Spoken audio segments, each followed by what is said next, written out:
Aluminum milling edge.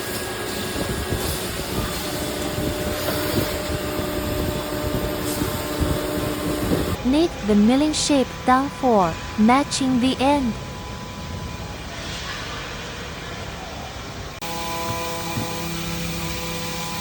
Fit different shape of aluminum profile.